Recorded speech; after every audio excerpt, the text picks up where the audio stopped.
안녕하세요. 반갑습니다. 기획재정위원회와 예결특위에서 활동하고 있는 양경숙입니다. 오늘이 21대 국회의원으로서 마지막 날입니다. 그런데 기재부가 빚더미에서 허덕이고 있는 한정과 토지주택공사 등 공기업들을 동원해서 대규모 현물 출자를 통해서 국책은행의 자본금을 늘리는 그런 위법적인 사태가 계속되고 있어서 임기 마지막 날임에도 불구하고 기자회견을 하지 않을 수 없었습니다. 이에 대해서 구체적으로 심각한 현황에 대해서는 국회 예산정책처의 금융공공기관의 정책 금융 운영 현황 분석을 통해서도 확인할 수가 있습니다. 재정 문제이기 때문에 좀 복잡하게 생각되실 수도 있을 수 있는데요. 정말로 중요하고 심각한 문제이기 때문에 많은 관심으로 보도를 해주실 것을 간곡하게 요청드립니다.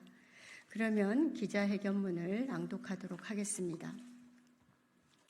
공공기관을 동원한 국책은행에 대한 현물 출자는 국가재정농단이다. 수출입은행에 대한 한국토지주택공사의 현물 출자 2조 원은 위법이다. 2021년 기준 한국산업은행은 30조 원, 수출입은행은 5조 원의 공공기관 주식을 정부 현물 출자를 통해서 보유하고 있다. 기획재정부는 한국토지주택공사를 통해 2022년과 2023년까지 산업은행에는 1조 원, 수출입은행에 2023년 2조 원의 현물 출자를 진행했다. 2024년에는 한국토지주택공사 주식 2조 원의 현물 출자를 산업은행에 한 데 이어서 수출입은행에도 2조 원의 현물 출자를 진행하고 있다. 국책은행 자기자본 비율, 즉 BIS를 맞추기 위해 현물 출자를 한다는 명분으로 공공기관을 동원한 왜곡된 형태와 기형적 구조가 계속되고 있는데 이러한 경우는 세계 어디에서도 사례를 찾기 어려운 국가재정농단이 아닐 수 없다. 중차대한 국가재정 활동이 오랜 기간 정상적이지 않은 사실상 불법적인 행태로 운영되고 있는 것이며 그 규모 또한 갈수록 커지고 있는 것은 심각을 넘어 매우 우려되는 사태이다. 정부가 국가재정법 제53조 예산총계주의 원칙의 예외 제2항 국가가 현물로 출자하는 경우와 외국 차관을 도입하여 전대하는 경우에는 이를 세입세출 예산 외로 처리할 수 있다는 조항에 근거하여 대규모 현물 출자를 계속하고 있다. 그런데 이는 현물 출자를 세입세출 예산 외로 처리할 수 있는 예외 조항을 악용하여 국가재정법을 무력화시키고 있는 것이다. 국책은행의 법정 자본금을 공기업 지분으로 현물 출자토록 허용하여 오랜 기간에 걸쳐 수십조 원의 유동성 자금 조달 창구로 전락시키고 있는 것인데 이렇게 무리한 방법을 동원하여 국가 재정을 운영하는 나라가 전 세계 어디에 또 있단 말인가?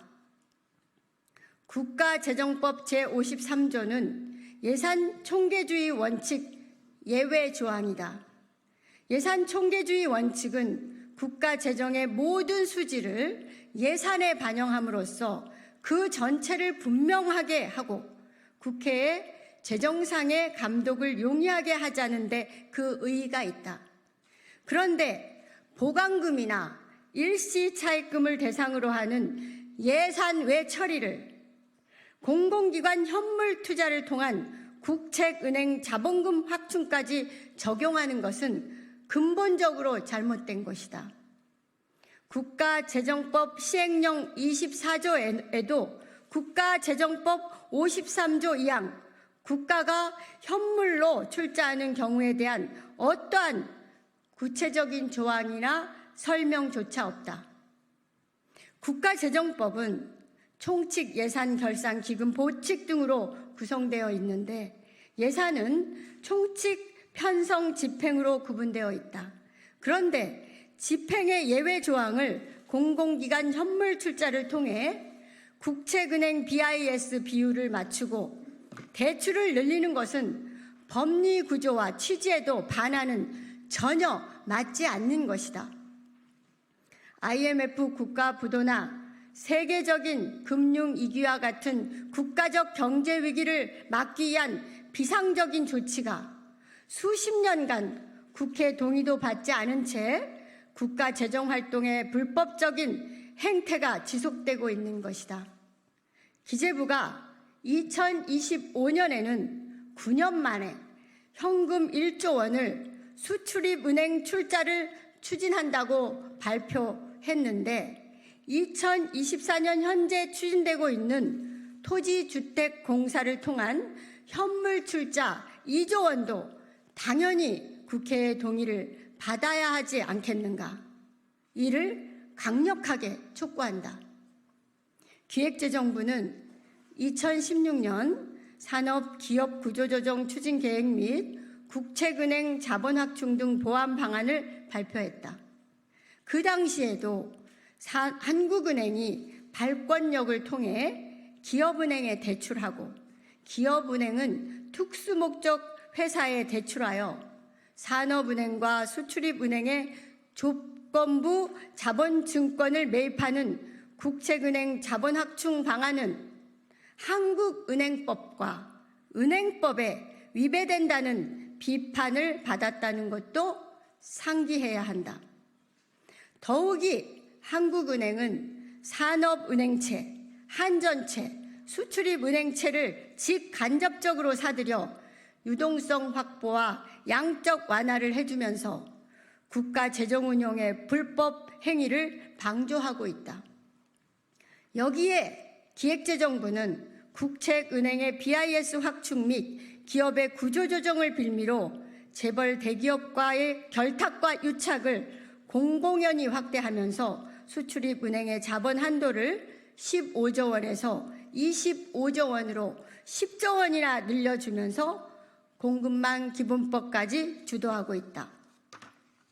더 구체적으로 공공기관의 불법적 현물 출자는 국책은행마다 지분 출자 시기에 따라 평가액이 다 다르고 평가액이 장부상 잡혀있지도 않다는 것과 현물 출자 주식에 대한 위험 가중자산 계산 시 주식 익스포저에 대한 위험 가중치를 비상장 주식에는 250%로 적용해야 함에도 불구하고 100%로 잡아 정부 회계상 혼란을 주는 등의 문제까지 야기시키고 있다.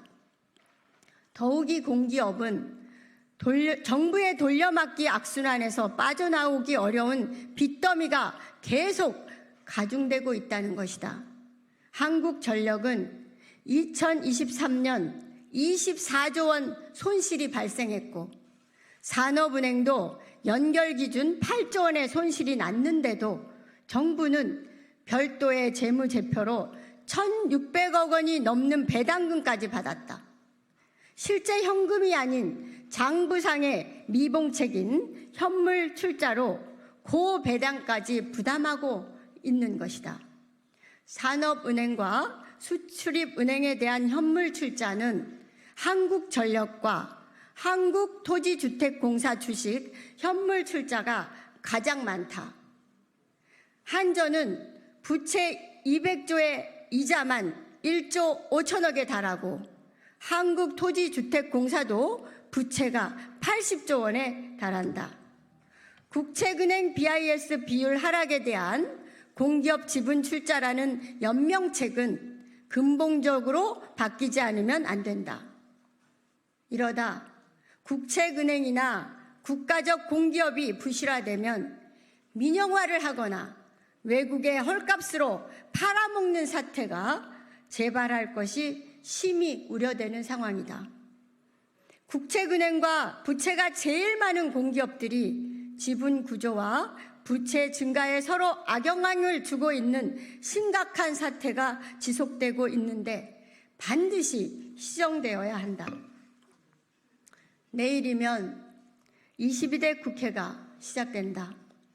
22대 국회가 재벌의 사금고처럼 악용되어 왔던 국책은행의 자금 운용에 대한 전면적인 국정조사권을 발동하여 관련 법과 제도를 정비하고 국가재정농단의 실체를 밝혀내 책임도 추궁할 것을 강조하는 바이다. 21대 국회의원 양경숙입니다. 고맙습니다. 예산정책처에서 분석한 금융공공기관의 정책금융 운영 현황 분석이라는 보고서가 있습니다. 좀 더 자세한 내용은 이 보고서를 참조해 주시기 바랍니다. 고맙습니다. 이상으로 기자회견을 마치도록 하겠습니다. 감사합니다.